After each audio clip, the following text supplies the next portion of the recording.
दाङको तुलसीपुर उपमहानगरपालिका 17 बघौसीमा हिजो बिहान अज्ञात समूहले घरफोडी चोरी गरेको छ। स्थानीय विमला गौतमको घरबाट करिब 6 तोला बराबरको सुनका गरगहना तथा 20,000 रुपैयाँ नगद चोरी भएको हो।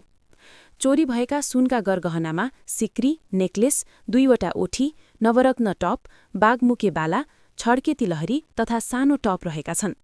घरधनी गौतम निजामती कर्मचारी संगठनको कार्यक्रममा सहभागी हुन घोराही गएको मौका छोपेर चोरी भएको प्रारम्भिक अनुसन्धानबाट खुलेको छ। घटनाबारे जानकारी पाएपछि प्रहरीले अनुसन्धान सुरु गरेको छ भने दोषीको खोजी कार्य जारी रहेको जनाएको छ।